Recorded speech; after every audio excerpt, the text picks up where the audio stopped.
Hi, everyone. Yes. Welcome. Please take your seats. Thanks for joining tonight. Tonight for this symposium, Making an Impact in Bladder Cancer Care, integrating the latest evidence and modern therapeutic advances across the disease continuum. I'm Matt Galsky. I'm a medical oncologist at the Icahn School of Medicine at Mount Sinai, and I'm joined here by my colleagues who need no introduction, but I'm going to introduce them anyway, Dr. Shilpa Gupta and Dr. Andrea Necchi, both experts in bladder cancer care. I'd like to thank PeerView and the Bladder Cancer Advocacy Network for providing this session, and AstraZeneca, BMS, Janssen, Merck, Seagen, and Astellas for providing educational grants for the symposium. If you haven't already, please complete the pre-event survey and look out for polling questions during the program. And please submit your questions via your pads, and we'll answer them. The lights are pretty bright up here. I can't really see anyone, so please use your iPads to submit questions. After the session, you can download the slides and other materials at this website here. And so our goals for today are to augment your knowledge on the care across the disease spectrum for bladder cancer, equip you with skills to incorporate new approaches into the management of the disease, and provide guidance on how to manage adverse events. So as mentioned, I'm Matt Galsky, and to set the stage a little bit for the first part of the program, which will talk about non-muscle invasive bladder cancer and muscle invasive bladder cancer. Only about a third of patients with non-muscle invasive bladder cancer receive BCG. There are BCG shortages ongoing, which contributes to some of that, but there are other reasons as well. In patients with muscle invasive bladder cancer, a large subset of our patients don't get curative intent treatment, and patients who do undergo cystectomy, of course, have some life-changing implications regarding that therapy. And so there's multiple unmet needs in this disease. There's certainly a need for implementation science. There's a need to listen to our patients in terms of what they want, in what questions they want answered in the forms of clinical trials moving forward. So we're going to hear about some new approaches that I think are starting to take all of these bits of input about unmet needs into consideration and design treatments for the future. Team-based care is critical in patients with bladder cancer. This is a multidisciplinary disease throughout the disease continuum. We're seeing that more in non-muscle invasive disease. As medical oncologists, we're seeing patients more and more frequently. And I think at the other end of the spectrum, we're seeing that more commonly as the treatments that we get, the systemic treatments that we get for metastatic disease get better. We are seeing, unfortunately, some patients developing recurrences within the bladder who have well-controlled disease outside of the bladder, and the care of the urologist is required on an ongoing basis. Beacon is really an excellent source for patient education materials. I refer all my patients to the Beacon website. I know I can trust the material, and there's lots of different types of material depending on how your patients and their caregivers learn the best. Remember, again, share your questions through the iPad, and we'll answer those intermittently throughout the session. So I'm pleased to introduce Dr. Andrea Necchi, who is going to take us through therapeutic regimens in non-muscle invasive disease and muscle invasive bladder cancer. Thank you, Matt. Welcome, everyone. Good evening. First of all, I'm sorry for my voice. Please accept my apologies. I will try to make my voice live till the end of the session. So my task is to provide you and to navigate together with you across the possibilities for treatment, and new possibilities for treatment in patients with non-muscle invasive disease. We will see what is going on in this difficult-to-treat patient population. First of all, we are lucky as investigators and clinicians working on this disease because of the fact that we have established paradigms for patient selection first. We have a shared model, a shared clinical model upon which building on clinical trials. So the first definition is the high-risk non-muscle invasive disease. It is pretty shared in the community of oncologists and urologists, and is including what is shown here. So you will be able to download the slides to see in the details what is included in this definition. But the main message that I would provide to you is that we do have the possibility to define patients with the highest risk for non-muscle invasive disease. And we do also have criteria to define adequate BCG exposure in order to be able to define disease which can consider kind of BCG unresponsive or BCG refractory disease. And we do have also an FDA endorsed definition of BCG unresponsive disease. And it is defined here, as you can see on this slide. So a good background in general that is available for us in order to provide the patients with the right treatment possibility and maybe the right clinical trial possibility today and in the near future. So in this slide, I try to summarize the outstanding advances and the many data that have been proposed and published or presented in non-muscle invasive disease. You see here that we have a contribution of medical oncologists, as I am in this urology space, with immune checkpoint inhibitor. We do have the first data on targeted therapy in this regard, with the use of FGF receptor inhibitors in particular. And we do have outstanding data from the initial attempts to deliver intravesically newer therapies, like GZ007, or same drug with pembrolizumab, or TAR-200 therapy we'll see in the next few slides, or other gene therapy or immune therapy delivered intravesically, and including retrospective studies with intravesical chemotherapy that provided interesting results and are used primarily in the United States in this disease. And lastly, the attempts to shift the administration of systemic therapy like EV, enfortumab vedotin, intravesically in this patient. So a lot of movement in this space. If you remember what was available until 1 year, 2 years, 3 years ago, outstanding steps forward have been made through clinical trials. So we will try to navigate very briefly to the main results of these studies. The first data, the pivotal study, was at Keynote-57. That was the first study in investigating systemic immune therapy in this patient population. The initial data were quite promising. The short-term CR rate in the CIS carcinoma in situ BCG unresponsive population was quite promising, 41% complete response rate. But at the end, at the long-term follow-up, meaning 1 year follow-up, the data were promising, like almost 20%, but not so outstanding as they were at the beginning of the story. And the same for atezolizumab. In the SWOG study, atezo monotherapy in BCG unresponsive CIS, similar results at the short-term follow-up and at the long-term follow-up, leading to an almost 16% or 20% complete response rate. A few safety outcomes, a few safety signals. Please don't forget the fact that these patients are primarily managed by urologists, are primarily seen by urologists. So the 10% grade 3-4 adverse event for systemic therapy, including systemic immune therapy, that are very much, we as oncology are very much used to see in daily clinic, are perceived in a different way in the urology community, meaning that the adherence in the urology community to the use of drugs, to systemic therapy, may be difficult in this patient population. These are the updated data from the cohort A of the 57, including CIS, BCG unresponsive disease. So again, showing the data that I've anticipated to you with safety signals that were in line with the use of pembro in many different settings.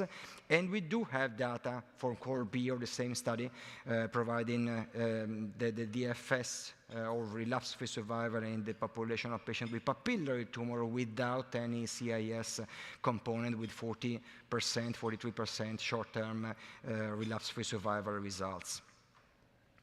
What is going on in the front-line setting that is currently targeted by the ongoing trials? There is attempt to improve the outcomes as compared to the backbone therapy represented today by BCG. So let's see if trials like POTOMAC trials of Keynote 676 will result in an added value in adding systemic immune therapy over BCG as standard schedule intravesically.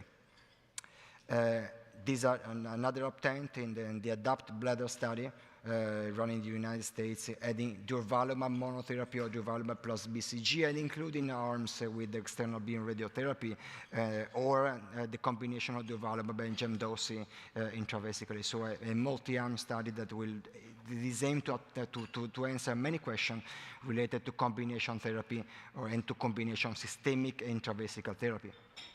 TAR-200 monotherapy the data has been released recently from the Sunrise platform, in particular the Sunrise-1 study, which is part of the Sunrise platform, investigating TAR-200 monotherapy or in combination with immune checkpoint inhibitor sertralimab in the CIS BCG unresponsive patient population. The primary endpoint in this study was in the Sunrise-1 study, so non-muscle invasive CIS disease, was a complete response rate assessed centrally with a biopsy at 2 different time points of 24 and 48 months, so a very stringent definition of complete response. And the data had been updated at ESMO a few months ago, presenting a 76.7% complete response rate at the central review in this patient population. So promising. And most importantly, if you look at the projected duration of complete response at 12 months, it seems that we may overcome substantially the complete response rate at 12 months that is obtained with systemic immune therapy. So a first signal that maybe that the trend in this patient population in terms of research could be focused on the intravesical therapies instead of systemic therapies. Sunrise-3 study, which is part of the Sunrise studies, Sunrise platform study, is targeting the frontline setting, so adds to the POTOMAC Keynote 676 study, investigating TAR-200 or alone or in combination with sertralimab as compared to standard BCG therapy. So another study that is challenging the frontline setting in this patient population. And we do have the first approaches with the use of intravesical ADC. So the enfortumab vedotin intravesical use trial is ongoing. The principal investigator is Ashish Kamath, and then we will see whether the promising results proposed many times with the use of EV as a systemic therapy will be confirmed in the intravesical therapy use. So a lot of movement in this patient population, including targeted therapy with FGF receptor inhibitors. You know for sure that FGF receptor and FGF receptor 3 genomic alteration are a consistent target for this patient population. In particular, non-muscle invasive disease is enriched with FGF receptor genomic alteration. So it represents a good target for targeted therapy. Erdafitinib is an orally available pan-FGF receptor inhibitor that has been granted full approval in metastatic disease following chemotherapy and immune therapy, and that's been tested against intravesical chemotherapy in the THOR-2 study, in particular in different cohorts of the patient, but in particular the most robust data have been proposed in the what you see indicated as cohort 1 population, including patients with papillary BCG unresponsive tumor. So the primary endpoint of this study was the disease-free survival. As you know, we cannot use complete response because this patient has already radically resected. So the primary endpoint in this patient population is a disease-free survival. there was a statistically significant improvement in disease-free survival with the use of erdafitinib monotherapy. The point is that the safety outcomes and the safety data from this study were in line with the data that we already gathered from other erdafitinib studies. But look again, going back to the eyes of a urologist, the same safety outcome, the safety signals were not seen as being quite well manageable in daily practice, projected in daily practice in this patient population. This is the reason why, despite the study actually was positive for the primary endpoint, the impression is that was not seen as so outstanding, providing so outstanding data to be translated so easily in the community of urologists and uro-oncologists, at least at the moment. Tau-210 is a way of shifting the paradigm by delivering erdafitinib intravesically. So an outstanding technology here that is providing a way of, like TAR-200 is delivering gemcitabine intravesically. Here we are trying to deliver, for the first time in oncology, a targeted therapy as a topical way intravesically. And the TAR-210 is a way of delivering erdafitinib intravesically, and the TAR-210 explored different doses of erdafitinib intravesical therapy in different patient population, in different cohort of patients. In particular, the data that have been released at ESMO a few months ago were about the patient population with BCG unresponsive, high-grade Ta81, no CIS disease, who has already undergone a radical TURBT. Of course, there was a dose escalation and dose expansion phase of the study, and the initial data provided, in particular, the evidence that the concentration of a systemic erdafitinib when provided intravesically was minimal as compared to the intravenous use. This is the reason why the side effects of intravesical erdafitinib were quite minimal as compared to the systemic and to oral administration of the drug. This is a very good point for the reason that I have explained to you, for the impact of safety outcomes in this patient population. And the initial data in terms of duration of response or disease-free survival, let's say, in different cohorts of the patients with high-risk BCG-unresponsive disease or intermediate-risk non-muscle invasive disease were promising. Of course, the follow-up is still short, the numbers are still small, but the impression is that it may change in the near future the paradigm for treatment in this, at least in select patient population, according to the biomarker mutation. Thank you. Thank you. So thanks for taking us through the treatment of non-muscle invasive disease. So many new treatments coming in through clinical trials. So really an exciting time in this disease. So let's talk a little bit about a case and maybe apply some of those learnings. So this is a 68-year-old patient, ECOG PS1, papillary disease, has an FGFR alteration, has BCG unresponsive disease, so received BCG in the past, develops recurrent papillary disease, undergoes a repeat TURBT, no residual tumor. Let's say this is a TA tumor, high-grade TA tumor. Andrea, how do you approach this patient? What's important and what options are available? Yeah, a paradigmatic case of patients included in trials like those that I presented to you. First of all, it is important to underscore the fact that radical cystectomy still represents the standard of care in this patient population. And all the patients that have been included in clinical trials, regardless of the type of clinical trial, are patients that are fully committed to take the risk of losing the bladder or dying for disease progression while keeping the bladder and trying to keep attempt to save the bladder while receiving any experimental therapy. This is a very important point.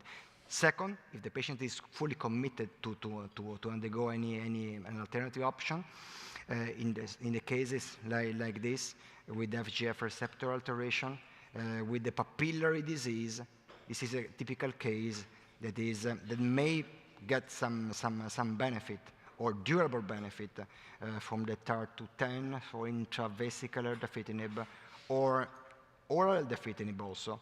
But with intravesical erdafitinib, it seems that we may limit the side effects of at least a long run and provide a treatment at the long run with this patient population. Shilpa, if this was carcinoma in situ, would you approach the case differently? BCG-unresponsive carcinoma in situ. So like Andrea said, radical cystectomy is a valid option, but most patients don't want that option and or are unfit. But if that is carcinoma in situ, then we currently have systemic pembrolizumab as an approved option for these patients.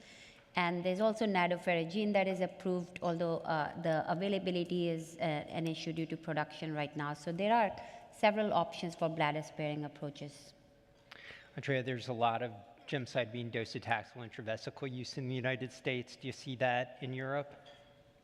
Well, it's difficult to say because my impression is that we are at the beginning of the story because until now the administration of intravesical chemotherapy is quite infrequent in Europe as compared to the United States. This is the reason why all the trials randomizing patients towards intravesical chemotherapy suffered from poor accrual in the European Union. But things are changing also based on the data that you from the US side are generating, in particular for the use of gemcitabine intravesical therapy. So also urologists, my impression is that they are changing their mind and the treatment administration may rise and may be more frequent in the near future. Yeah. Mm-hmm. Shilpa, there's a question from the audience about the increased use of immune checkpoint blockade in early stage disease, and what do urologists need to know about this? I think the urologists need to discuss with the patient that there are bladder-sparing approaches, and if that doesn't work, cystectomy is still an option, and refer patients to medical oncologists. In the US, urologists are not prescribing immunotherapy, but there's several large practices that have started doing that. So they really need to be aware of the systemic toxicities, because these drugs are for the most part easy to tolerate, but they can have some serious toxicity. So it's important to have a multidisciplinary care team involved. And Andrea, a question from the audience about TAR-200. You've been involved in some of the trials, so how easy is this to implement in a joint medical oncology, urology practice? Yeah, good question. Of course, there is a learning curve. And we are still at the rising part of the learning curve, so the plateau is still far to be reached, at least in the community. The experience is still now confined in the research centers, in the centers in which trials was open until today. But my impression is that it is a drug that is quite well felt by the urology community and is quite well tolerated by the patient side, and the side effects are minimal. The side effects presented in the Sunrise-1 study were confined to local side effects or local irritation due to the activity of gemcitabine intravesically. So we will see from the logistical standpoint. We will see if problems may rise in the long run with the multidisciplinary collaboration, but the data since today are very promising in this regard. Great, thank you. So let's shift gears to muscle-invasive bladder cancer. Yes, muscle-invasive bladder cancer was one of the first clinical models to test neoadjuvant immune therapy just after lung cancer or colon cancer. Bladder cancer is under multiple aspects a good model to test any novel neoadjuvant therapy preoperatively. And the initial data with the use of systemic immune therapy, immune checkpoint inhibitors as monotherapy were quite promising, in terms of, at least in terms of pathological complete response rate. The PCR rate were quite consistent and quite good as compared to the PCR data shown and presented with standard chemotherapy. Much more nuances have been reported with the combination of chemo and immunotherapy in this patient population, because the data overall are quite promising. But if you see the numbers, in terms of PAT-CR, it seems that there is is no major step forward when adding the backbone chemotherapy over immune therapy, at least based on the phase 2 single-arm, non-randomized studies. And we also have updates from ongoing trials that are almost on the same line in terms of PCR rate, but we are still waiting for mature data on survival data that may change any consideration that we may get to you today in this regard. We tried to do some kind of very difficult effort of trying to make a trial-level comparison, retrospective comparison, not individual patient-level data comparison of immune therapy versus standard chemotherapy or immune therapy versus upfront radical cystectomy when comparing pure one data with Moffitt cohort of chemotherapy or radical cystectomy data, suggesting that there may be some good signal, some good premise for the ongoing randomized phase 3 study. So good premise that should be, of course, confirmed with the ongoing studies with the use of single-agent checkpoint inhibitors in this patient population. The ongoing studies, important to say, are not neoadjuvant studies, are perioperative studies. So are studies that are targeting a triple period of time, the neoadjuvant period, the surgical period, and the adjuvant period. So these are the studies that are targeting the entire space. And the studies are targeting also not just the single-agent immune therapy, but the combination therapy is already there, either neoadjuvantly or adjuvantly in this patient population. Where we have examples shown here of studies whose readout may occur soon with testing in immune therapy with standard GEM-CIS chemotherapy, followed by maintenance adjuvant immune therapy in the experimental arm.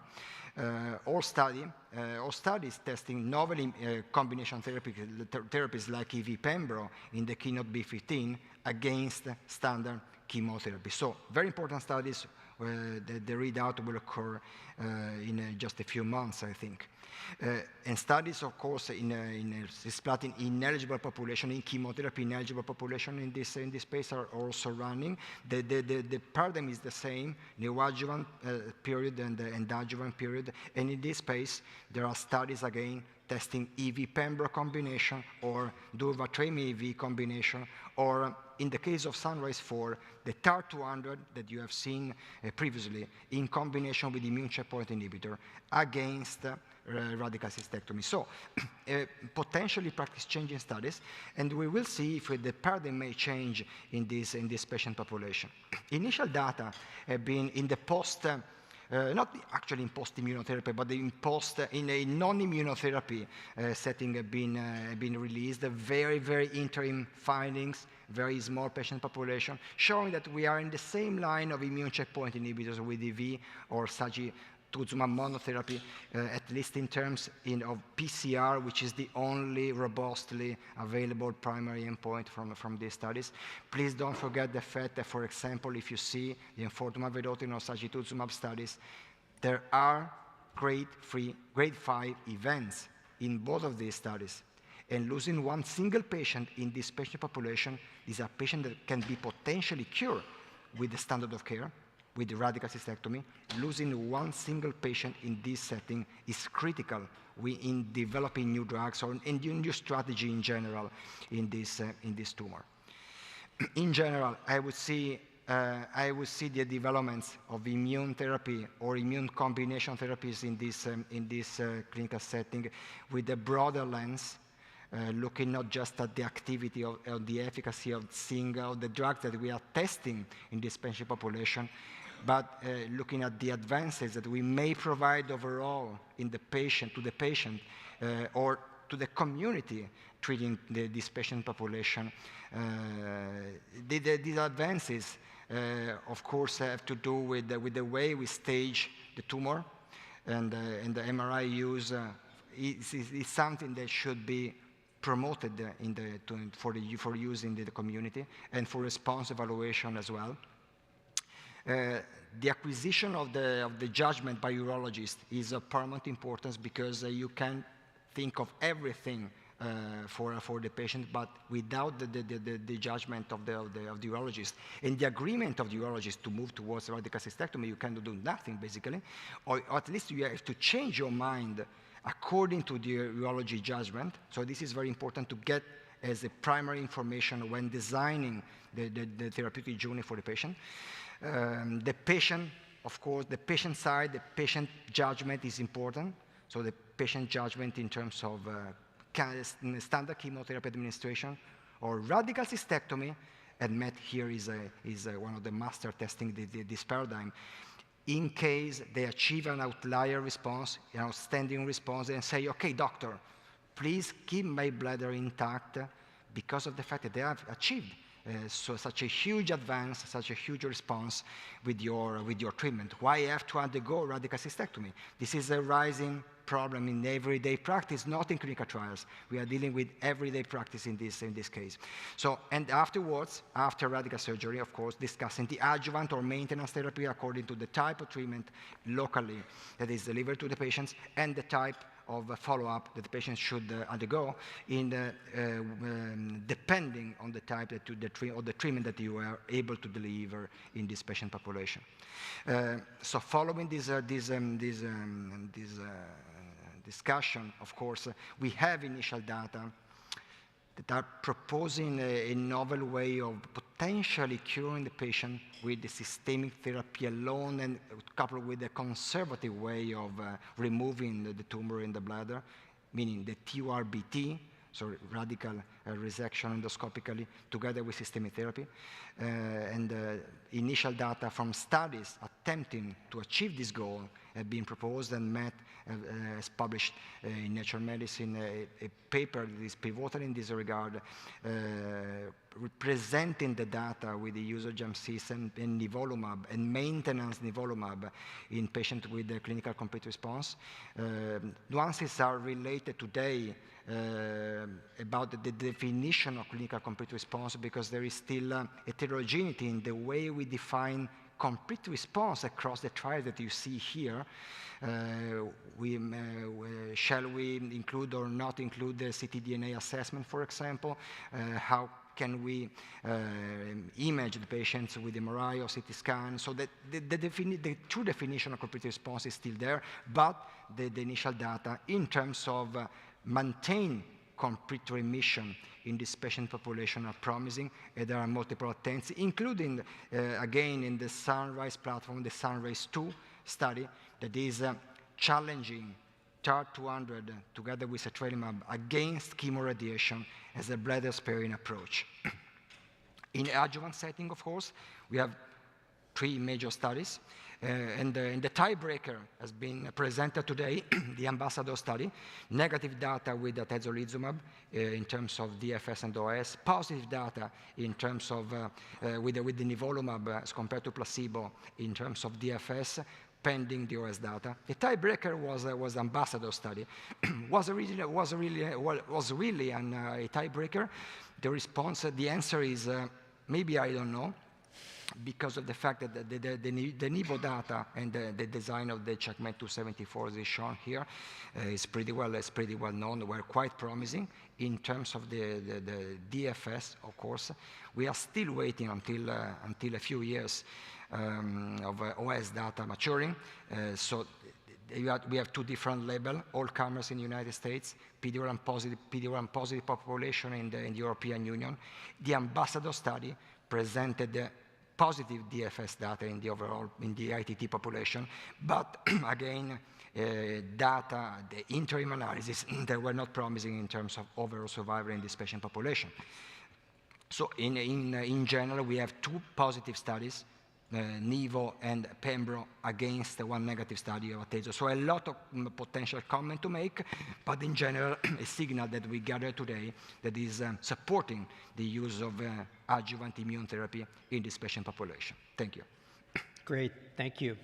So another case, this is a case of a patient with muscle-invasive bladder cancer. This is a 52-year-old female marathon runner, excellent shape.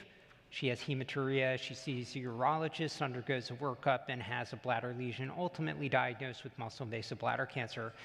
She has good renal function, no neuropathy, no hearing loss. She receives 4 cycles of Gem-Cis, standard neoadjuvant chemotherapy, then has radical cystectomy and has pathological residual disease, T3B disease, no lymph nodes involved. So Shilpa, this patient sees you in clinic, and how do you counsel them? So we discussed the next steps after still having high-risk disease despite getting neoadjuvant Gem-Cis, and as Checkmate 274 led by you, Matt, showed disease-free survival benefit of adjuvant nivolumab. That is what I would offer this patient.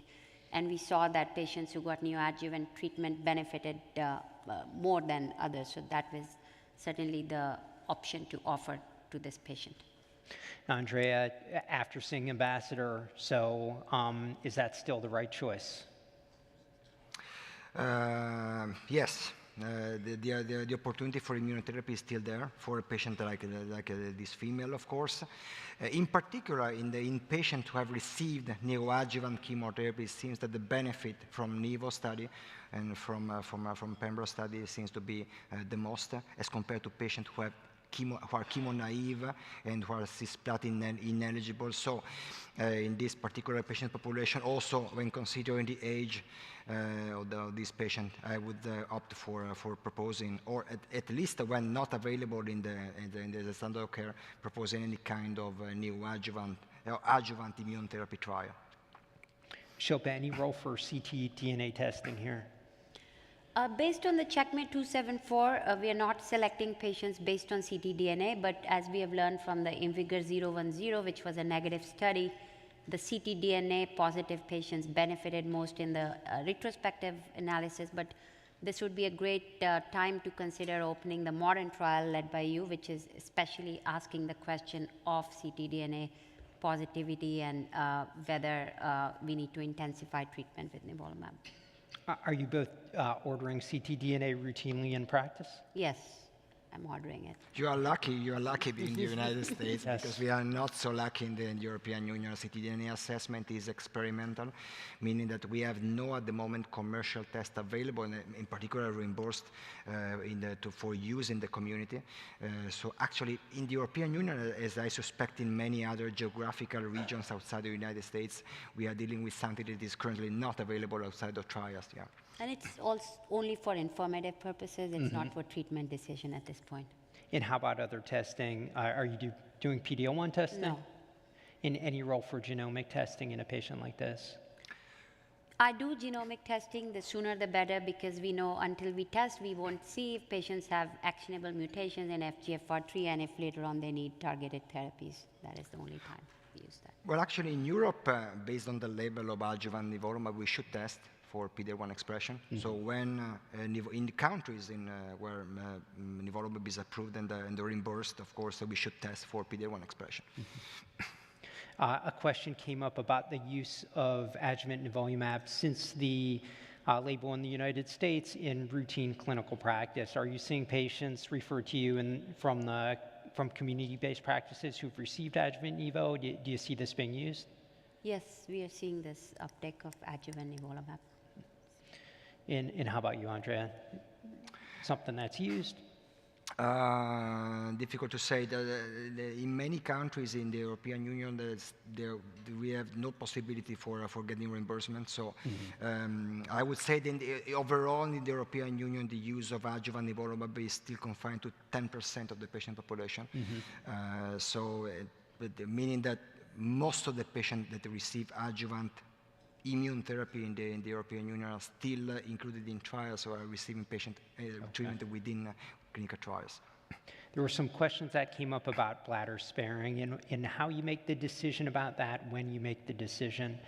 So, of course, in some of these clinical trials, initial systemic treatment's given after diagnostic transurethral resection, and then there's a lot of testing that's done to see if patients have responded. But in routine clinical practice, you give a patient 4 cycles of neoadjuvant Gem-Cis. Do you do anything after that, or do they go right to surgery? They go right to surgery because at this point, we've seen encouraging data. Again, your trial with Gem-Cis nivolumab and bladder preservation was really a big step in the right direction. We need more data to offer bladder preservation to these patients, but certainly we need more trials. And the Alliance trial, which is answering such a question, where patients get neoadjuvant cisplatin-based chemotherapy, and then if they have a clinical response and or DDR alterations, they can go on surveillance and chemoradiation accordingly. So I think we need to get more trials to answer that question. Well, sorry, in any case, in your daily practice, so in routine practice, whenever a patient refuses cystectomy, upon the evidence of a complete response to systemic therapy, that may be standard chemotherapy, a wise option would be in any case to propose a RT-RBT at least to get the pathological response information and be strong proposals of radical cystectomy in all cases with residual high-grade disease. So I think that we may have an additional step with TURBT and then decide with the patient. And are you doing that routinely? Yeah.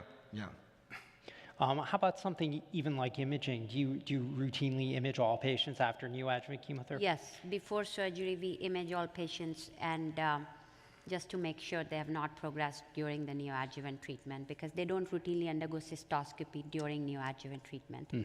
And then after surgery to make sure they're not progressed, so we can make the decision accordingly. So what if we look at this same patient again and they had not received neoadjuvant chemotherapy? So T3 disease, node-negative disease, no prior chemotherapy, cisplatin eligible. What do you do in that patient? So we would, if the patient did not receive neoadjuvant and underwent cystectomy? Right. So in that case, if depends on whether the patient is cisplatin eligible or not. Looks like she's eligible, so I would certainly offer adjuvant gemcitabine and cisplatin-based chemotherapy, as we know from meta-analysis that improves survival. Yeah, I agree. Also, when looking at when looking at the meta-analysis and adjuvant, the OTC adjuvant study, you see the magnitude of benefit with the adjuvant chemotherapy is the best in higher T stages, not in the lower pathological end stage. Meaning that the T3, T4, and 0 patient population seem to be the best patient population to get benefit from adjuvant chemotherapy. So I would be in favor of chemotherapy for course. Any contraindications to adjuvant immune checkpoint blockade? Presence of any autoimmune disease for which patients are on systemic immunosuppressants or more than 10 milligrams of prednisone. But cautiously, we can nowadays, getting more bold, working with rheumatologists if patients have a history of some autoimmune disease, and discussing the risks and benefits with the patient. Andrea, you showed several schemas for trials that are using a sandwiched approach. So some neoadjuvant treatment, some adjuvant treatment as well. Given that we know that adjuvant immune checkpoint blockade at least improves disease-free survival, how will we contextualize the results of those studies if patients on the control arm didn't get adjuvant immune checkpoint blockade, and what's the neoadjuvant part doing versus the adjuvant part? Yeah, good question. If you see other tumor types and the model borrowed, for example, from the studies in melanoma, you see that there may be a huge disparity in terms of outcomes when delivering systemic immune therapy before and after, as compared to delivering the same therapy just after surgery. So I suspect that also the same model could be replicated in bladder cancer. So this is the reason why I underscore the fact that the ongoing phase 3 studies are targeting the pre-op and the post-op space, and may provide even different outcomes also when dealing with the DFS part of the post-operative setting. So the pre-op part may have an impact, a potentially huge impact also in the DFS in the patient population after surgery. So things may change substantially, and our judgment in terms of adjuvant therapy use may change substantially based on the readout of the ongoing neoadjuvant studies. And you showed a few schemas with neoadjuvant EV Pembro and some early data with neoadjuvant EV, but have we seen any data with EV Pembro in the neoadjuvant setting, even single-arm studies so far? Not yet. Not yet. Okay, thanks. So let's move on, and please submit questions. Something that's coming up more frequently as immune checkpoint blockade is being used across disease states in bladder cancer and in other solid tumors is whether or not there are ways to administer treatment differently. That is, administer treatment subcutaneously. Many of the drugs that we're used to using, drugs that we've been administering intravenously, are now being developed as subcutaneous formulations. And then there's some drugs that are being developed just initially as subcutaneous formulations, such as sasanlimab. And so certainly there are potential advantages of this in our infusion units to be able to have patients just come in for a sub-Q treatment. I think, in particular, this is attractive in the perioperative setting. Patients don't necessarily have disease-related burden, potentially or particularly in the adjuvant setting. And so coming in, not having to have an IV placed, allowing a quick sub-Q injection is potentially attractive. We're going to see some results tomorrow in kidney cancer regarding subcutaneous nivolumab. And of course, we've seen some results in other solid tumors using subcutaneous approaches. So I think we're going to be seeing more of this. Another plug for the Beacon website. There is a really nice tool on the Beacon website that allows one to search for clinical trials related to bladder cancer. You can restrict those based on geographic regions. If anyone's tried to search clinicaltrials.gov for a friend or family member for a clinical trial, it's really difficult to navigate in terms of finding something that's relevant and nearby. And so this really narrows this down for individuals with bladder cancer. It's a really nice resource. So as mentioned, bladder cancer is a team sport, really requires a multidisciplinary approach. And this is the case not only in the non-muscle invasive and muscle invasive setting, but in the metastatic setting as well. And just like in the early stage disease setting, there's lots of unmet needs in the metastatic setting. Some of these are related to implementation science. Some of them are related to accessibility. So we know that about half of patients with metastatic urothelial cancer don't receive any first-line systemic treatment. And of course, all of us see some of those patients just based on the very aggressive biology of the disease, sometimes diagnosed initially with metastatic disease during a hospitalization because of complications from that disease. So of course, this is a disease that has very heterogeneous behavior and can really be quite aggressive. In patients who receive frontline systemic treatment for metastatic urothelial cancer, if you look at observational data historically, there's a huge drop-off between frontline and second-line therapy. About half of patients who get frontline therapy do not receive subsequent lines of therapy. We think maybe this is going to change as the frontline treatments get better and maybe alter the natural history of the disease, but that remains to be seen. With all of the new therapies that have been developed in this disease, we really don't have a great sense for whether or not sequencing matters. So we have new tools, but whether or not we start with chemo and then go to IO and ADCs, or ADCs are best given first, we really don't have clinical trials to help sort that out. In those really practical questions are something that have been answered in other diseases much better, like prostate cancer, and I think we're going to see more of those studies in urothelial cancer. So let's talk a little bit about metastatic disease. And everything changed at ESMO this past year, and we saw 2 randomized phase 3 trials in ESMO, which we'll talk about a bit more. But leading up to ESMO, in the 5 years leading up to ESMO, there were a large number of phase 3 trials in frontline treatment of metastatic urothelial cancer that read out, and arguably there were more studies that read out during that period of time than probably read out in the prior 20 years before that in frontline treatment. So lots of new data, in lots of surprises as well. Some of the strategies that we thought would work in metastatic urothelial cancer because they worked in other solid tumors didn't work in this disease. And so I think lots of lessons learned, and we can't necessarily take something that's worked in lung cancer and apply it to urothelial cancer, probably for a number of reasons. The study that was somewhat surprising, I think, to many people as the study that really ended up showing a dramatically favorable result was the switch maintenance approach. So you're all familiar with this Javelin Bladder 100 study. This involved patients who had received initial systemic chemotherapy, platinum-based chemotherapy, for metastatic urothelial cancer, and after achieving at least stable disease, patients were randomized to receive switch maintenance, avelumab versus observation, and you can see the overall survival benefit primary endpoint shown here, leading to FDA approval of this regimen, integration into standard practice guidelines, and this really has been a standard of care for the past several years since these results were reported. There's a need to improve upon that.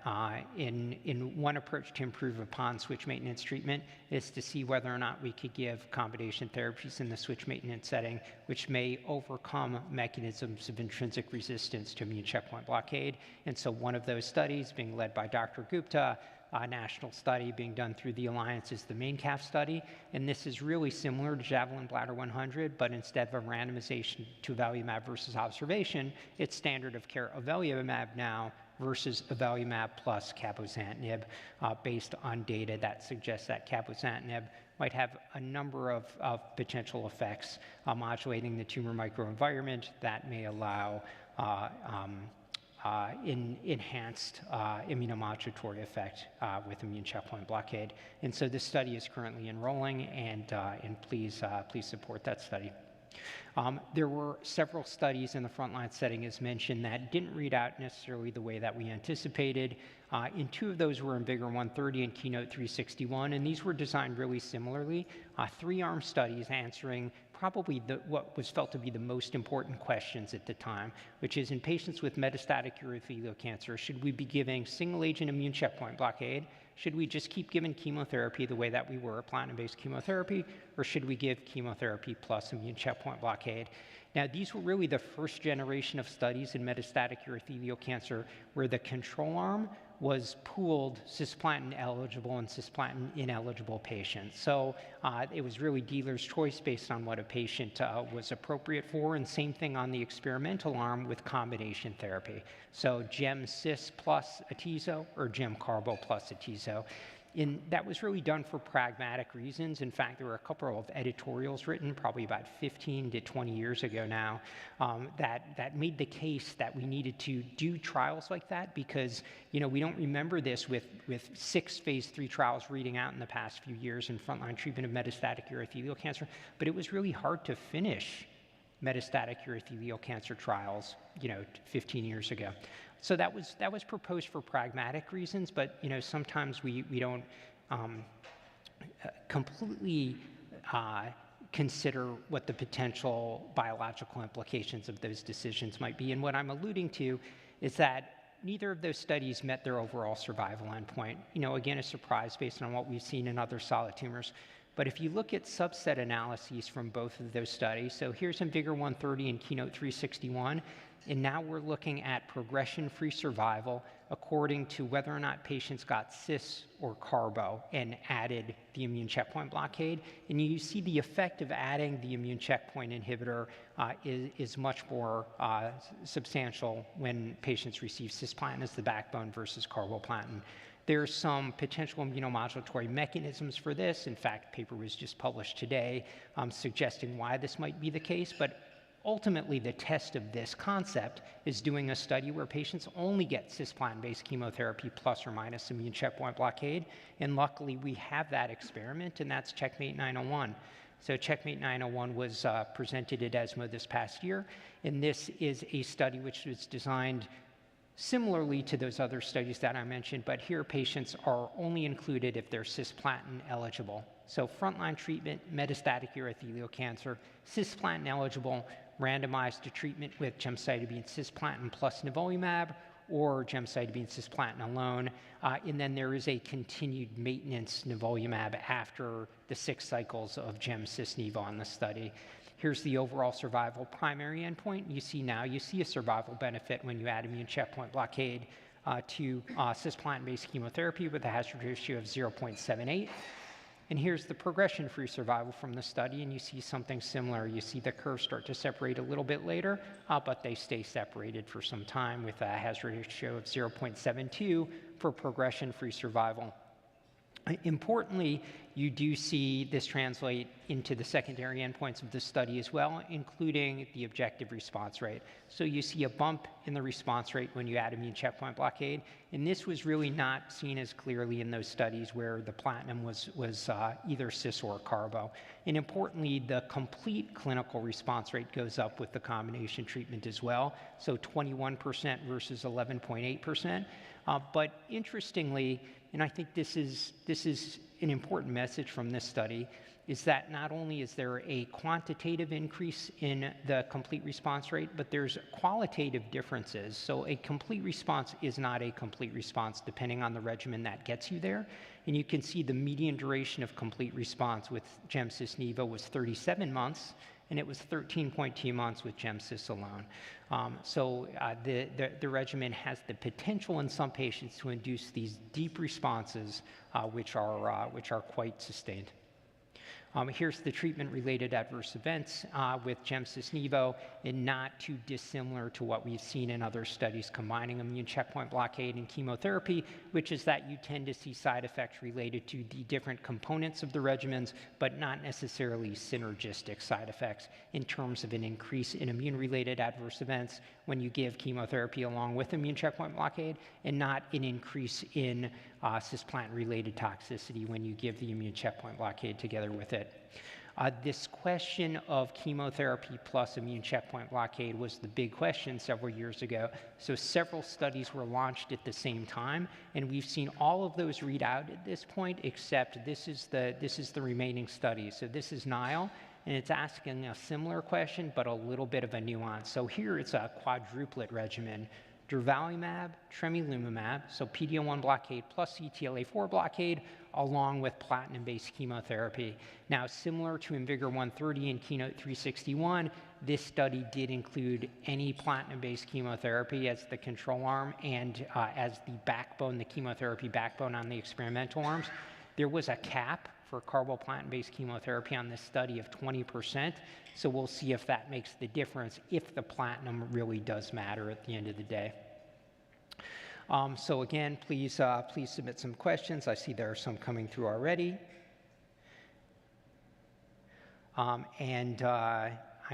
Actually, we have just a couple of minutes, so I'm going to take some of the audience questions. And so this really is back to the prior discussion about muscle-invasive bladder cancer, and this is a tough one, but maybe she'll ask you this. So if there's an FDA approval for Pembro in the adjuvant setting, Pembro or Nivo? I'll toss a coin. Okay, fair enough. There's a question about a phase 3 trial of the 16257 study in the future. So how are we going to integrate systemic therapy plus TURBT as a bladder-sparing approach? What's the definitive level of evidence that gets that into a standard of care? And I think, phase 3 studies in that space, we've thought a lot about how you would do that. I don't think it's straightforward. I think there's a lot of phase 2 studies that will provide complementary evidence and confidence to get us to the phase 3 study.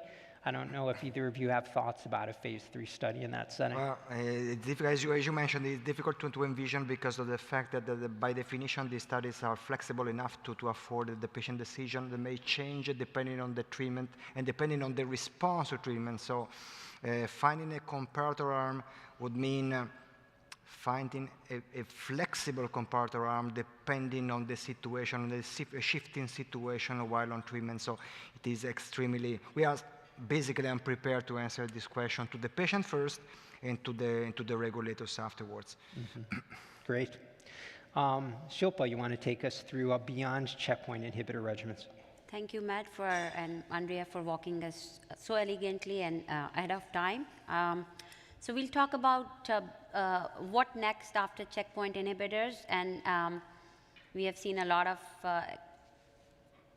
exciting data. So let's talk about enfortumab vedotin and pembrolizumab as first-line therapy for cisplatin-ineligible advanced urothelial cancer first. So as you recall, this was from the EV-103 study, cohort A and cohort K. We saw some really exceptional early data, even just cohort A was only 40 patients, and we saw these remarkable initial data. And then maximum reduction from baseline was seen in majority of patients in this patient population, with 74% responses. Sorry, okay. And then when we presented the 4-year follow-up from this cohort A last year at ASCO annual meeting, you can see how the duration of response was so well maintained. The median duration of response was 22 months. The tail of the curve was very well maintained here. I think my... Maybe you can try this. Can I use Want me to advance? Okay, thank you. Thank you. And again, with the progression-free survival by BICR and overall survival by BICR was in great concordance with investigator-initiated initial report. And as you can see here, again, 4-year follow-up for cisplatin-ineligible patients who, before advent of immunotherapy, had only median overall survival of 6 to 9 months. You can see the beautiful tail of the curve here. 41% patients were progression-free at 2 years, and median overall survival was more than 2 years. So this was very promising data, and we saw at ESMO 2023, the phase 3 study, which was for locally advanced metastatic urothelial cancer patients who were previously untreated with platinums, with the exception of neoadjuvant or adjuvant treatment. If it was over a year before enrolling, and they had to be immunotherapy naive. Minimum GFR was 30 or more. ECOG performance status was less than equal to 2, but for patients with ECOG performance status 2, they really needed to be fit with adequate hemoglobin and not your classic ECOG 2 that we see in the real world. Patients were stratified based on cisplatin eligibility and PD-L1 expression, as well as liver metastases, because we have seen from EV-103 that enfortumab really has this exquisite activity in the liver metastases, even as monotherapy from other trials. Patients were randomized to standard of care chemotherapy, GEM-CIS or GEM-CARBO, up to 6 cycles, versus EV pembrolizumab. Pembrolizumab was maximum 35 cycles, and there was no end duration for EV. I want to highlight here that the dosing of EV was day 1, day 8, every 21 days, as opposed to the monotherapy dosing, which is day 1, day 8, 15, every 28 days.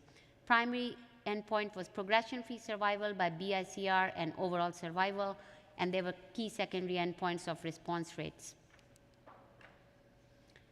And we saw the update here at our ASCO GU meeting, but this was the data we saw, remarkable improvement in overall survival, hazard ratio 0.47, with 31.5 months OS with EV pembro compared to 16 months with chemotherapy, so nearly doubling of the OS. Improved progression-free survival with EV pembro, again, hazard ratio 0.45, 6.3 versus 12.5 months. And this was the risk of progression or death was reduced by 55% in patients who got EV pembro. Really unprecedented results we have ever seen. Overall responses, again, 37% patients had complete responses, 29% patients had partial responses compared to much lower seen with chemotherapy. And again, we can see here a lot of patients had stable disease. And at ASCO GU today, we saw the subgroup analysis, which delved deeper into cisplatin eligibility and PD-L1 expression, which historically we knew the patients may respond better with PD-L1 expressing tumors. We saw that the overall benefit was well maintained regardless of cisplatin eligibility or PD-L1 expression. And liver metastases and other metastatic disease sites also, EV pembro fared significantly better than standard of care chemotherapy. The adverse events is a different, very different with EV pembro compared to chemotherapy, but we have to understand that the key unique toxicities are skin reactions, which can really be life-threatening or even fatal if not taken care of and doses not held or dose reduced eventually. Peripheral neuropathy can be disabling with EV pembro, something we've not seen with GEM-CIS up to 6 cycles. So we have to really be cautious about all these side effects and not take them lightly. We can get ocular disorders, which are pretty easy to manage with dose reductions, dose interruptions. Catastrophic hyperglycemia can be seen in patients who are not previously diabetic. We have seen patients who develop diabetic ketoacidosis with even single agent EV. So these are some unique toxicities that we need to learn how to manage, but skin reactions and peripheral neuropathy are clearly the most common adverse events. And this slide really gives an insight into when to expect these toxicities. The skin reaction tends to occur very early on within the first couple of cycles. And if we hold the doses, reduce the doses, start steroids, it improves and resolves very quickly. Peripheral neuropathy, on the other hand, the onset is about 2.4 months, and the improvement may take over 6 to 7 months, and resolution, if at all, would be very late. So we have to be very proactive with dose reductions and a thorough physical exam for the skin rash, as well as neuro exam, including gait test and grip test, and make the patient walk. Hyperglycemia, again, occurs early on, very easy to check with lab work, and easy to manage also, but something to be very careful about. And we saw in the phase 3 EV302, these are the adverse event profiles. Keep in mind the myelosuppression, of course, from the chemotherapy was a different class effect as opposed to EV Pembro. There were serious treatment-related adverse events in about 28% patients receiving EV Pembro and about 20% patients receiving chemotherapy. And there were some toxic deaths, about 4 deaths, which is less than 1% in the EV Pembro arm, and in the chemotherapy arm also similar. So, but the side effect profile, we are used to the platinum side effect profile. Now I have to get used to the EV Pembro side effect profile. And there are several tactics for managing the safety. Again, like I said, for skin reactions, it's always important to do a physical exam of the patient, tell the patient not to take the skin rash lightly, inform your clinical team. Peripheral neuropathy, at every visit, ask the patient. They may underreport symptoms many times. Do the exam. If there's ocular disorders, refer to, these are usually corneal toxicities, refer to ophthalmologist. Hyperglycemia, monitor the blood glucose. If it's more than 200, do not give EV until it's controlled. In the trial, they did not enroll patients with uncontrolled diabetes. The hemoglobin A1C cutoff was 8, so be careful about that. And there can also be pneumonitis with this. It's difficult to understand whether it's from EV or Pembro, so you have to stop one drug first and see how the patient does and start steroids. I just want to highlight why platinum ineligibility is important, because the EV302 study only enrolled platinum eligible patients. As you can imagine, that was the control arm. So we want to know what are the patient characteristics which may deem them platinum ineligible, so they would be really frail to not even be eligible to get carboplatin. And those are the patients you would not readily want to give EV Pembro to, because it can be very toxic on a case-by-case basis. And we, along with Dr. Galsky, had proposed some consensus criteria, and this tells you patients are really frail. ECOG performance status 3 or higher, creatinine clearance less than 30, peripheral neuropathy greater than equal to grade 2, and heart failure. And in the EV302 trial, patients with creatinine clearance less than 30 were not enrolled. So we have to be careful about these patients. And there's a lot of new antibody drug conjugates on the horizon. That's the next wave of therapeutic options for urothelial cancer. And targeting HER2 is one of those antibody drug conjugates with dasatinib, vedotin, and the PD-1 inhibitor. That combination showed impressive response rates in a small study in frontline setting, 76%. There's an ongoing phase 3 trial. And then there's the trastuzumab deruxtecan, TDXD. A lot of you may know that from the breast cancer world. And then in the pan-tumor 02, there's a bladder cancer cohort. Previously treated patients showing encouraging activity, 39%. So we'll see what the future data shows and where targeting HER2 fits in our paradigm. Targeting TROP2 with sacituzumab govitecan, it has accelerated approval in the US based on single-arm trial for patients who have received prior platinums and prior immunotherapy. That was the TROPHY-U01 trial. We saw around 28% response rates. And the phase 3 TROPiCS-04 trial has completed accrual. We are waiting for some data whether it improves overall survival compared to standard of care dealer's choice chemotherapy in the refractory setting. That would be the confirmatory trial.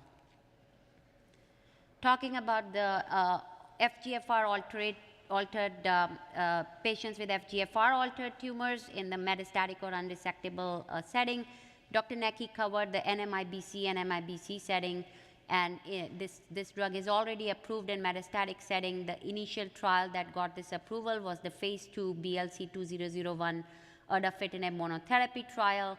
The drug was approved in 2019 based on promising response rates, duration of response, PFS and OS. And the phase 3 trial, which was the confirmatory trial called the TOR trial, showed us that it was better than chemotherapy in the refractory setting.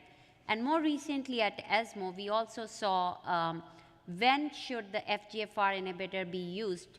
And this was a big question up until last year. If, let's say, a patient has received platinums and has alteration in the FGFR, should we use immunotherapy first or erdafitinib first? And we really did not know a systematic, we didn't have systematic data, and we were just using our own judgment.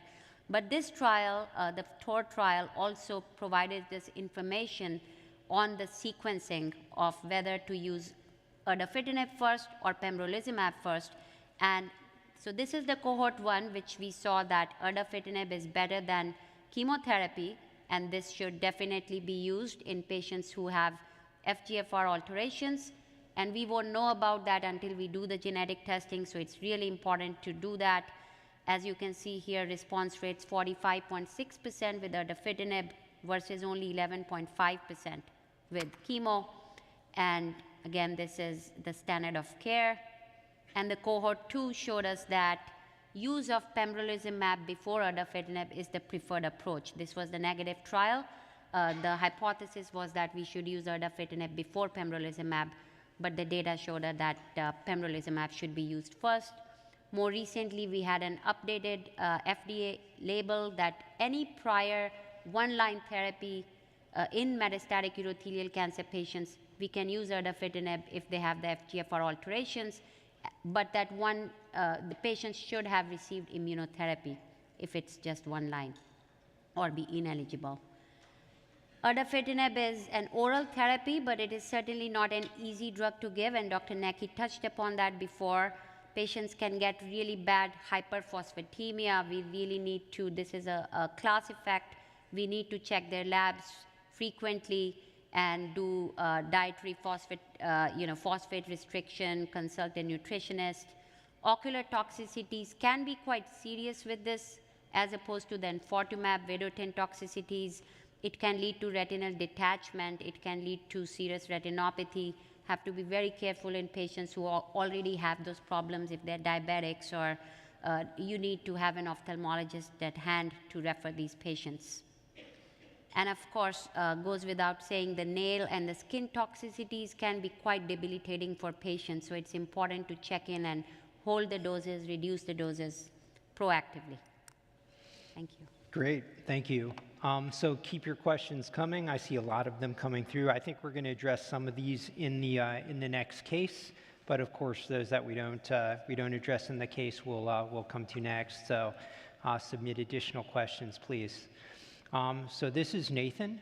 This is a patient who's 65 years old, presents with hematuria, diagnosed with urothelial cancer, has a CAT scan that shows multiple enlarged lymph nodes in the retroperitoneum and pelvis. Creatinine clearance is 60, performance status is 1, no neuropathy, no hearing loss, no FGFR alterations, no autoimmune disease, not on chronic steroids. So what options does Nathan have now and in the future, in what's going to be the optimal approach for Nathan? Say you had all of the treatment options available that you just covered, what's the best approach? So if we had all the treatment options available, which is EV Pembro and Gemcis nivolumab, so as we can see, based on the Galsky criteria, patient meets the criteria for Gemcis. So combining Gemcis nivolumab would be a very good option. EV Pembro is also a great option. As you have seen the discussion at ESMO, I mean, I think our preferred option would be to use EV Pembro for this patient.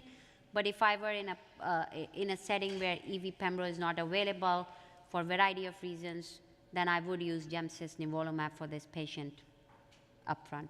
Andrea.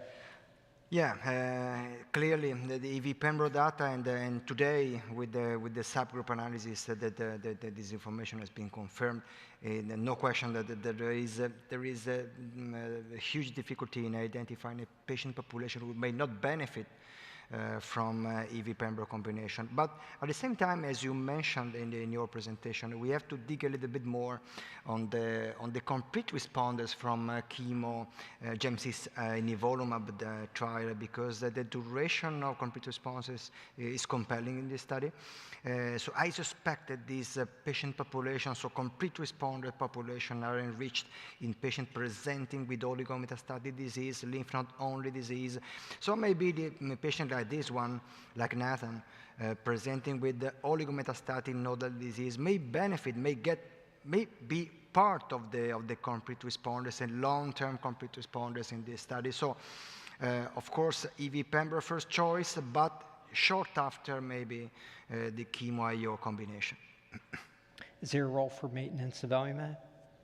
Not if we are using the frontline immunotherapy-based regimens. And how about if there was an FGFR alteration in this patient? So the frontline approach would still be the ADC-IO or Gemcis-IO, and then if they progress on that, we would use the FGFR inhibitor. Andrea, say you treat this patient with EV Pembro and they get a rash. Is that a good thing in terms of predicting response to treatment? Not as far as we know. There is no, well, the issue of side effects preceding or maybe anticipating a response is quite tough in general in oncology when dealing with immune therapy, with only a few exceptions. So, but not for sure in bladder cancer, we don't have any information that may support with robust data from trials, any association between toxicity development and response to treatment, at least at the moment. And there were lots of questions about rash. So take us through how do you approach a patient cycle 1 or cycle 2, day 1 comes in with a rash. How do you approach that patient? Yeah, so I immediately, I tell the patient we won't treat you with EV Pembro today, or at least, I hold the EV first and then start the topical steroids, refer to dermatologist, depending on the severity of the rash, if it doesn't improve with topical steroids.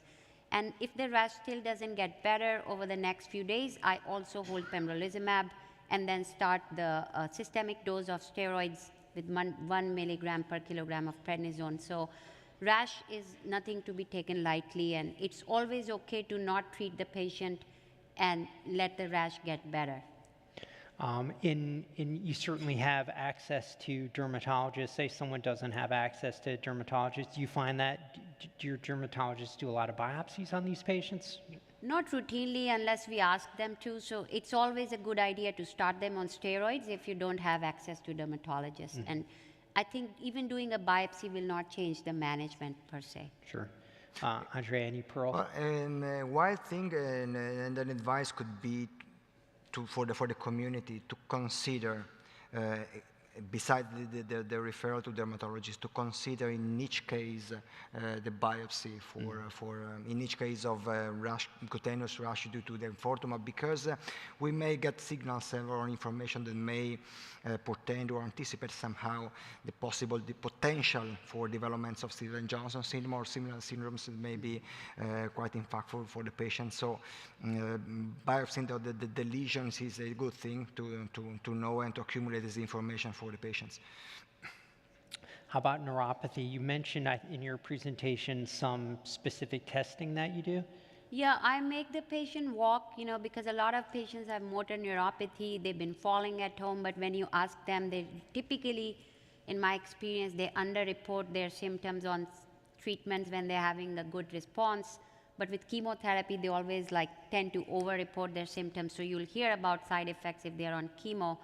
But sometimes, you know, when a patient says, no, I don't have neuropathy, and you make them walk, you're seeing they have a waddling gait, they're really, and then you talk to their family members that, oh yeah, they've been struggling to walk at home. So those are really big time signals to back off from the EV and also check for peripheral neuropathy and motor strength, just using simple tests like the grip test, and it's easy to do. And when you see a patient with some gait instability like that, do you drop the dose or do you hold at that point? I stop the dose, and Stop. until they get better, I do not resume. And if they're on combination therapy, continue Pembro? Continue the pembrolizumab, yes. How about glucose monitoring, Andrea? Do you find that to be challenging with EV? Do you run into issues with having to hold the dose for hyperglycemia? I would say very infrequently, provided the patient present with the basal control. So it may happen, but in the daily clinic, it is not very frequent in patients that are under control, even having the diabetes. Yeah. And a question came up a little bit going back to our prior discussion about subcutaneous formulations. Do you see subcutaneous dosing playing a role in your practice? Yeah, I think it may play a role. You know, in our practice, they will still have to go to the infusion center to get the subcutaneous. But I know there's a lot of practices where you can give it in the room when you're seeing the patient. So I think eventually it will reduce our chair time and we can get more patients in, so it'll be good. Well, potentially the impact may be quite high for the subcutaneous infusion because we have currently a huge problem in the infusion centers to provide the patients treatment in a timely manner. So the weekly administrations of enfortumab are a problem, may represent a growing problem in the near future. So shifting the way of administering the treatment may be quite impactful for the patient population. Yeah. So we saw a series of phase 3 studies in the metastatic setting, first-line treatment readout over several years. And then what's next? So post-ESMO this past year, what are the next big studies? What are you intrigued about in metastatic urothelial cancer? The Nile study, we're looking forward to that to see how the Durva Tremi plus platinums versus Durva and platinum will fare out. Granted, the control arm is a bit outdated now if they did not get maintenance immunotherapy. I think it is great to see all these options coming up.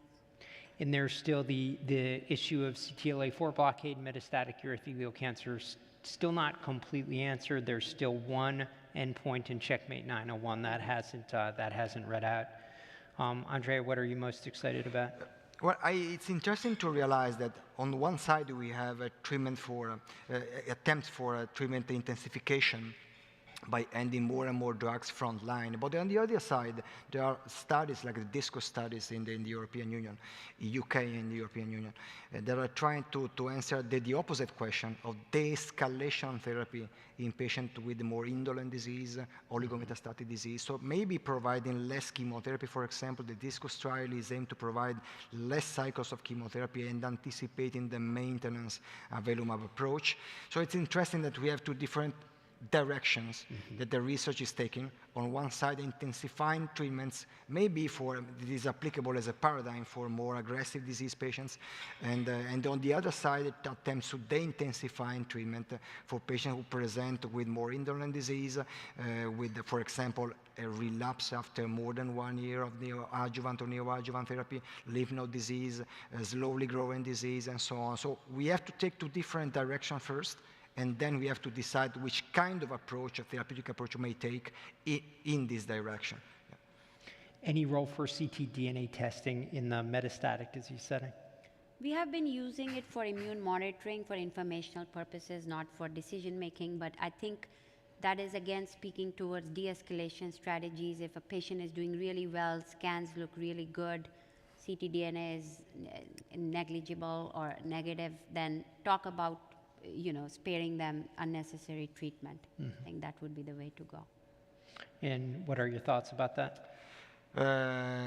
My impression is that the applicability of ctDNA at the large scale in metastatic setting is much more nuanced and difficult. to propose for a cost limitation first, but also for a scientific standpoint, because we for sure lack of a biomarker, liquid biomarker in this disease. We don't have a PSA to monitor in this disease, but on the other side, CT scan or imaging may be sufficient enough to make decisions in the metastatic setting. So at the moment, I don't see any big change in the routine applicability of ctDNA use in these patients.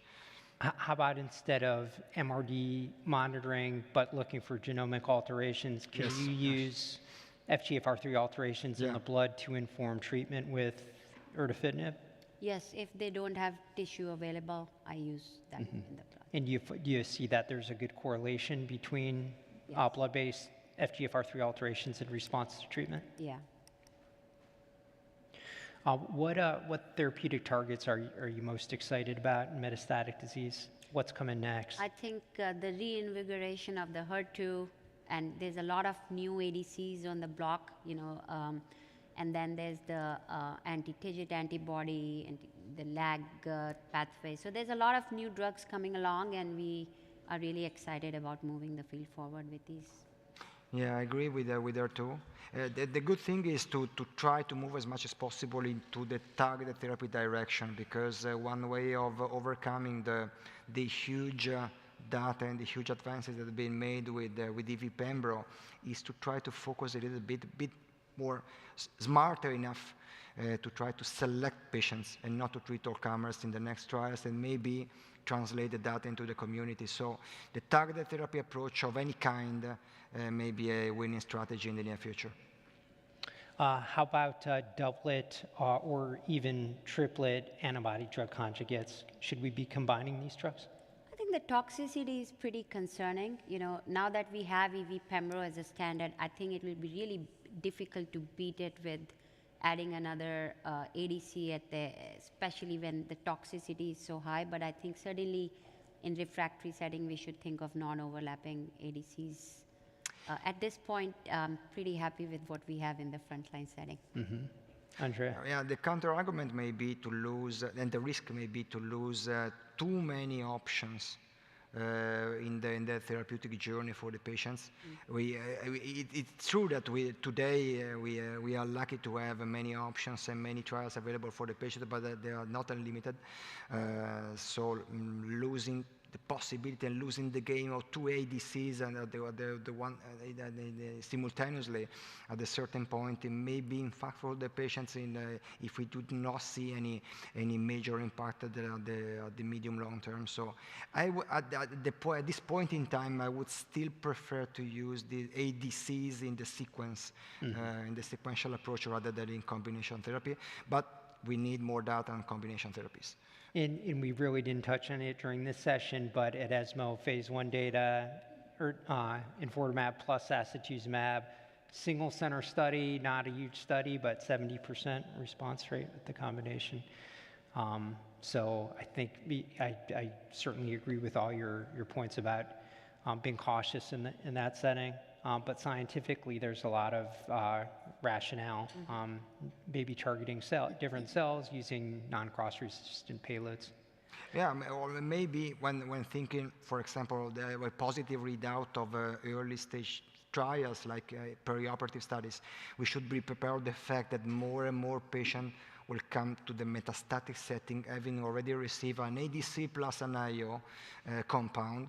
So the point of combination therapy may be applicable in particular to this patient population, depending on previous response, depending on time to disease progression and so on. But more and more patients will be managed frontline in the near future. This is beyond the corner, having already received a substantial amount of treatment preoperatively.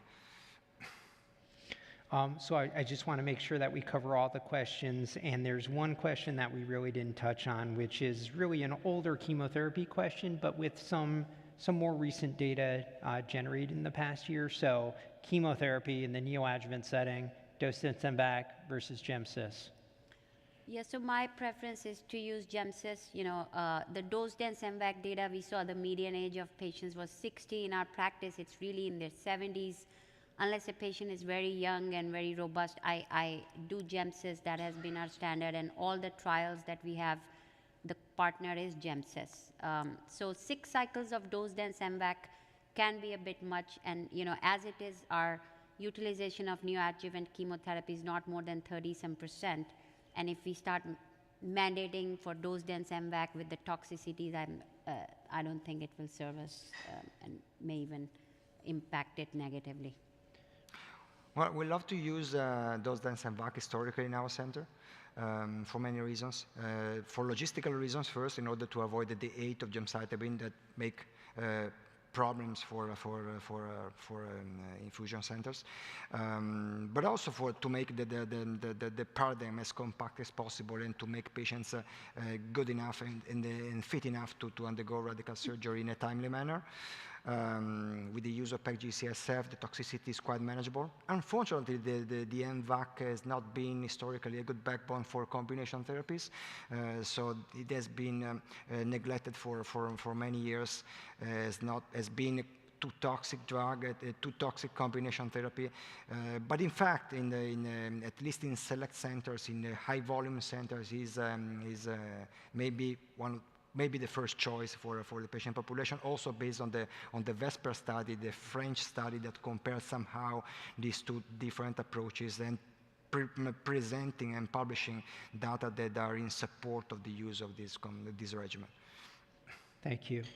And thank you both for your insights, really, really wonderful insights tonight. And thank you, everyone, for listening and for submitting questions. And have a great evening. Thank you.